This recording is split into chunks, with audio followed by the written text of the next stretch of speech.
Chapter 9.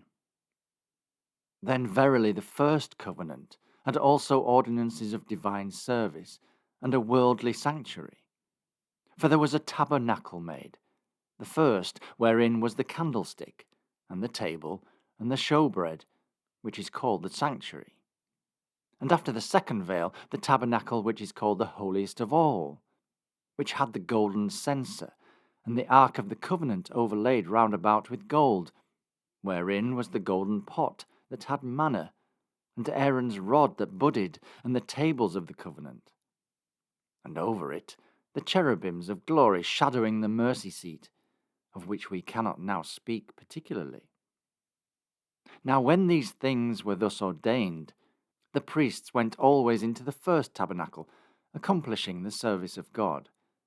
But into the second went the high priest alone once every year, not without blood, which he offered for himself and for the errors of the people. The Holy Ghost, this signifying that the way into the holiest of all was not yet made manifest, while as the first tabernacle was yet standing, which was a figure for the time then present, in which were offered both gifts and sacrifices that could not make him that did the service perfect, as pertaining to the conscience, which stood only in meats and drinks, and divers washings, and carnal ordinances, imposed on them until the time of Reformation.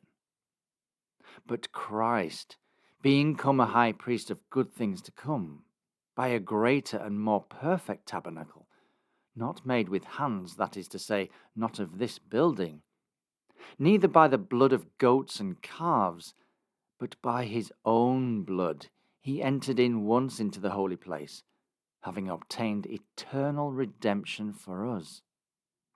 For if the blood of bulls and of goats, and the ashes of a heifer sprinkling the unclean, sanctifieth to the purifying of the flesh, how much more shall the blood of Christ, who through the eternal Spirit offered himself without spot to God, purge your conscience from dead works to serve the living God?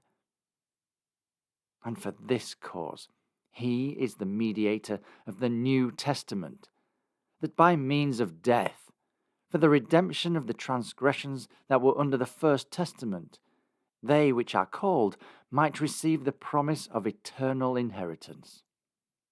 For where a testament is, there must also of necessity be the death of the testator. For a testament is of force after men are dead, otherwise it is of no strength at all while the testator liveth. Whereupon neither the first testament was dedicated without blood. For when Moses had spoken every precept to all the people according to the law, he took the blood of calves and of goats, with water, and scarlet wool and hyssop, and sprinkled both the book and all the people, saying, This is the blood of the testament which God hath enjoined unto you. Moreover, he sprinkled with blood both the tabernacle and all the vessels of the ministry. And almost all things are by the law purged with blood, and without shedding of blood is no remission. It was therefore necessary that the patterns of things in the heavens should be purified with these, but the heavenly things themselves with better sacrifices than these. For Christ is not entered into the holy places made with hands, which are the figures of the true, but into heaven itself, now to appear in the presence of God for us. Nor yet that he should offer himself often, as the high priest entereth into the holy place every year with blood of others. For then must he often have suffered since the foundation of the world. But now once in the end of the world hath he appeared to put away sin by the sacrifice of himself. And as it is appointed unto men once to die, but after this the judgment, so Christ was once offered to bear the sins of many. And unto them that look for him shall he appear the second time without sin unto salvation.